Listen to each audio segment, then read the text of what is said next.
Before we get started, ask yourself this. At what point do people stop making excuses and start holding public figures accountable for what they say? Before we dive into the full story, comment where you're watching from, and don't forget to like and subscribe so you don't miss the next one. In this clip, we're about to watch Piers Morgan, Cenk Uygur, and Roland Martin absolutely tear into Donald Trump over comments that many people found deeply inappropriate. And what's interesting is that even Piers Morgan, who has known Trump for years, isn't holding back. We're also going to see Emily Austin attempt to defend Trump and explain what she thinks he meant. But that defense quickly runs into serious pushback from the rest of the panel. This turns into a heated debate about decency, leadership, and whether some lines simply shouldn't be crossed. Watch the full clip, and then I'll give you my thoughts at the end. Let's get into it.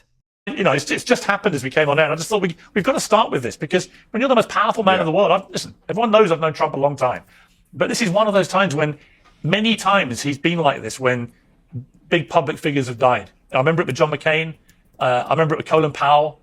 And each time I just wince at the lack of basic decency. What is your reaction to that? Well, you saw that I came on here and I was brokenhearted when Charlie Kirk was killed. And I condemned the people celebrating it because, my God, if you're part of the peace movement, you're on the left, etc. We're supposed to be for nonviolence more than anybody else. So, and that was disappointing at that time.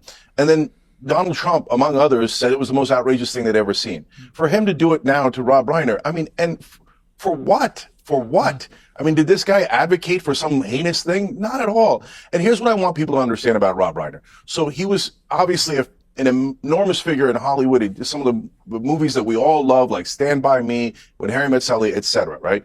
But on top of that, here's something that no one could argue with. Rob Reiner was a true American patriot. He loved this country. Now, whether you agreed with him or disagreed with him on any issue, he's a guy who put his heart into this country and always tried to make it better. You could see patriots like that, whether they're on the right or the left, who deeply care about their fellow man. And Rob Reiner was definitely one of those people. He was the best of us. And to die in such a tragic way, and then to have the president of the United States rub it in and somehow make it about himself. Look, I can get angry at Donald Trump. We've all been angry at Donald Trump.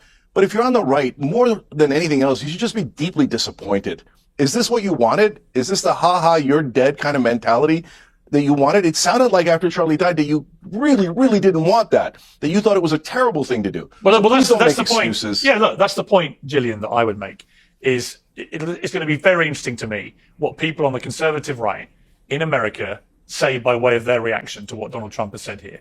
Because if there's any support for this from MAGA, from his supporters, his friends, from anyone, then it flies completely in the face of that whole debate after Charlie Kirk, when so many on the left behaved disgustingly. You know, I remember calling it out at the time. And then here, you know, the idea that he was murdered because of something to do with his views of Donald Trump, which is complete nonsense. You know, I'm not just disappointed, I'm angry with it, you know? I completely agree with you and Cenk here. I will say that when I woke up and learned about this, it was on Brandon Tatum's Instagram, and he actually showed the clip of you talking to Rob Reiner. So my hope is that any reasonable person on the right or the left finds political violence disgusting, any support of it disgusting, and I'm with both you and Cenk. There's zero pushback over here. I'm extremely disappointed in the way Trump it's not even, you know, there's not even a suggestion it's political violence in this case. Right? We don't know why the son did this. Well, either way, if Trump was trying to imply that it was because of Trump derangement syndrome, any violence of any kind, I don't think he was. Reprehensible. I'm not quite sure exactly what he was trying to imply, but I'm disappointed by his response. I have yet to see anybody on the right endorse that statement or celebrate the death of Rob Reiner. I certainly hope we don't, and I promise you that I would absolutely condemn anybody who does that. Right. Let me bring Wajah in. I want to play a clip. This is another clip from the interview I did with him. I spoke to him for 45 minutes, literally in mid-September. It was a great interview, and I was very struck actually by the more mollifying tone that he took throughout this interview about Trump, who he has been very critical of in the past. There's no question. He's ranted away about Trump, like many in Hollywood have done. But in that interview, he struck a very different tone. And here's him talking about Trump and the fact the left kept calling him Hitler. Senator Ted Cruz has come out and said that people should stop using the Nazi rhetoric. And I feel very strongly about this. I think that you can absolutely go after Donald Trump in an aggressive way, but calling him Hitler or calling his supporters Nazis, I think crosses every acceptable line. It doesn't get you where you want to be. I don't really know very many things that I agree with him on, but I also feel that if you go name calling like that, it's not going to get you what you want. You have to rally people around the things that you agree with that are in disagreement with Donald Trump. And to me, the one area that, again, we both agree on is the freedom of speech and in the Constitution, First Amendment. There's an irony there with Jahat about the name calling, because I don't know what Donald Trump thinks he'll achieve with this rant about Rob Reiner, as his body is still warm from this brutal murder. But whatever he thinks it will achieve, it will only, I think, anger and disappoint a lot of Americans, if not all Americans. And I just don't understand why he would use his gigantic platform so soon after someone is murdered to do this. The harsh truth is this is who Donald Trump is. This is who he has always been. He's been cruel. He's been vulgar. He's lacked empathy. I mean, you just saw this right now. I'm glad you brought it up because I read it right before I came on your show. Rob Reiner and his wife, it seems that they were brutally and tragically murdered by their son, who apparently had mental health issues and drug problems. He was a beloved director. And you're seeing Donald Trump right now, who is the president of the United States, folks. He's the commander in chief. He's the representative of our country. And you just hope any president, Republican, Democrat, doesn't matter. What they say is this is a terrible tragedy, thoughts and prayers. Simple as that. But we've seen Donald Trump just even recently with Erica Kirk. I was on your show and we all praised. It was a consensus amongst the panel that when she forgave the alleged shooter, Tyler Robinson, we all said that was very brave and a beautiful thing to do at the Arizona rally. What did Donald Trump do right after she said it? He goes, I don't forgive. I'm not as forgiving. Like, why would you say that? And then also after he survived the assassination attempt, if you remember at the RNC, Piers, he had that patch on his ear. They gave him a script. He was supposed to be decent, kind, meditative for the first 20 minutes. And then he mocked and ridiculed Paul Pelosi, who survived an assassination attempt by David DePape. So this is who he is. And Piers, if I may say, he's been like this for 10 years. I've been saying it. Cenk's been saying it. Roland's been saying it. For everyone waking up today, where you been? This is who he is. Well, where I've been, I've always called it out when he's done it after people die. I think there's a particularly distasteful aspect, and I'll bring Emily in here. When people have just been murdered, whether it's Charlie Kirk, whether it's Rob Reiner, it doesn't matter to me what their politics are. When they've been brutally murdered, the only decent, civilized human thing to do is to just be respectful or do nothing. If your genuine feeling is what he's just ranted, well, don't say it. Right. I feel like as the president of the United States, he does not, with all due respect, have any obligation to need to tweet about Rob Reiner. I feel like he has, other things going on, and that's reasonable. If I were in Trump's inner circle, would I had told him to post this? Probably not. I'd suggest strongly for him to just not say anything at all. The first I'm ever hearing of Rob Reiner is that he has Trump derangement syndrome, and that still doesn't change any of my empathy towards him. I didn't know who he was. I'm hearing now he was talented. In fact, one of the first impressions I've had of him was Donald Trump's tweet. But I really think we're doing a disservice by drawing parallels from this to political violence, even bringing up Charlie Kirk's murder. I get why you brought it up, Piers, because you're saying, well, if you don't like how the left celebrated his death, don't celebrate this. But nobody's celebrating Rob Reiner's death. I hope, as Jillian said, it sounds like Donald Trump is getting. Yeah, but look, it does sound like he's getting pretty close to it. I mean, when he says that, he got killed reportedly due to the anger he caused others with his mind-crippling disease, Trump derangement syndrome. There is zero evidence for any of that. He got killed by his deeply disturbed son after what the TMZ and New York Post and others are reporting was a terrible family argument. The son, Nick, who's now 32, was a screenwriter who battled and talked openly made a film about drug addiction, homelessness, and so on. But apparently, used whatever kind of implement to slit the throats of his parents. Yeah. I hear you. I'm not justifying it. I'm not saying that. I don't think there's any political motivation for this attack whatsoever. But Donald Trump has made it political by inferring very clearly that this happened because Rob Reiner attacked him. And that's to me is where I disagree. I disagree, Piers. I'll tell you what I think his intention was, and I will also preface by saying he did not get the message across. I feel like his intention was, hey, everybody, look, although this man hated me, and although he had Trump derangement syndrome, he ended it, putting up together with may they rest in peace, whatever. I feel like what his intention was even though I disagree with him, the guy died, and I'm sorry for him. He did that in possibly the worst way. Stop it. And I just don't feel like this is really shocking to anybody here. I feel like we've all been following Trump over the last 10 years. And as Wajahat said, that's his style. You know, you like it or not, that's who he is. This tweet was wrong, but it's not, you know, necessarily so shocking for all of us to see. And also, it I actually did find it quite shocking. And I have known Trump a long time. I am a friend of Trump's, good, bad, and ugly. And I got to say, Roland, there's no defense for this. There's no defense. I don't know what the hell I just heard. Let's be clear.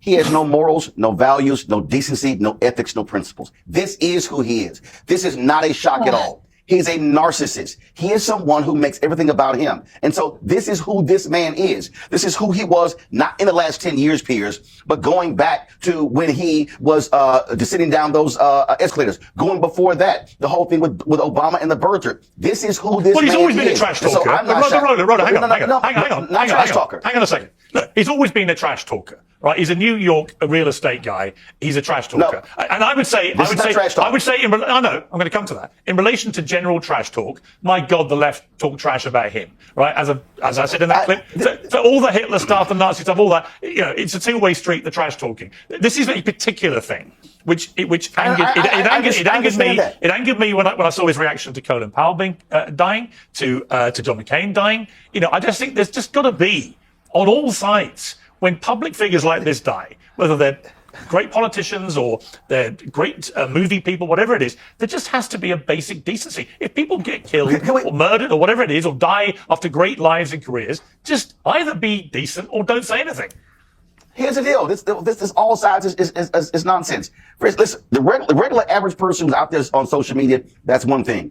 But it's called being a statesman for a reason. I'm literally sitting here. I grabbed my book, Master of the Senate of LBJ, and it was amazing. Cairo talks about how LBJ, how when he was president, how he spoke and moved differently publicly than he did when he was majority leader of the Senate, because he saw the presidency and the respect for the institution.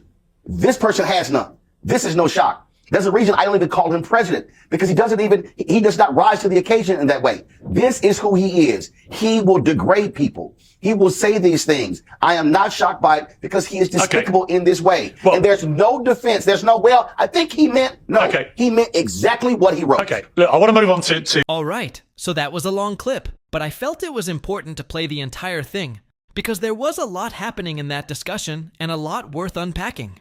First of all, let's talk about Emily Austin. She spent most of that segment trying to explain away what Donald Trump said. And honestly, I just don't think there was a convincing defense to be made. At a certain point, when something is clearly inappropriate, trying to spin it into something else only makes the argument look weaker. Now, I also have to say something about Piers Morgan. Regular viewers of this channel know I've said many times that even a broken clock is right twice a day. And in this case, Piers was absolutely right to call out the comments. But here's what I find confusing. Piers repeatedly says that he's known Trump for years and considers him a friend. Yet, he also admits that whenever situations like this happen, he ends up criticizing the exact same behavior. So, the question becomes, if someone repeatedly shows a lack of empathy during moments of tragedy, at what point do you stop acting surprised? At what point do you stop treating it as an exception and start recognizing it as a pattern? Because that's really what this debate comes down to.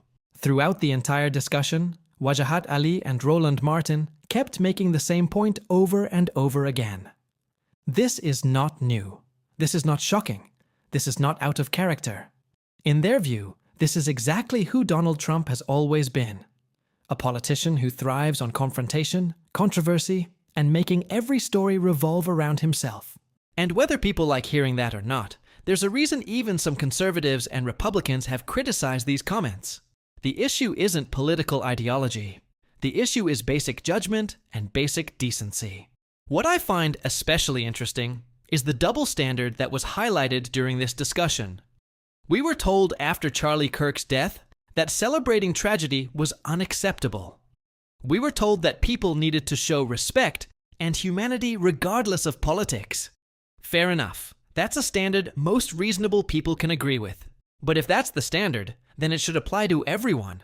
You don't get to demand decency one day and then excuse behavior you would condemn if it came from the other side. Principles only matter when they're applied consistently. And that's why this story generated so much backlash. The other thing that stood out to me was something we've seen repeatedly over the years. Donald Trump has a tendency to make almost every situation about himself. Even when the focus should be on someone else, the conversation somehow circles back to him, his critics, or his political battles. That's why so many people reacted negatively to the remarks discussed in this clip. At the end of the day, though, none of this surprised me. Whether you agree with Trump politically or not, this style of rhetoric has been part of his public image for years. People have been debating it for nearly a decade. So, when some commentators acted shocked, I found myself thinking exactly what Wajahat Ali said during the panel. Where have you been? This isn't a new chapter. It's the same argument people have been having for years. The only difference is that every time it happens, a new group of people suddenly realizes what others have been talking about all along. But that's just my take. Let me know what you think about the clip down in the comments below. Do you agree with the panel? Do you think they went too far? Or do you think they didn't go far enough? If you enjoyed the video, don't forget to hit the like button, subscribe to the channel, and help us continue growing. We're pushing towards the next milestone, and every bit of support is appreciated. Thanks for watching, and I'll see you in the next one.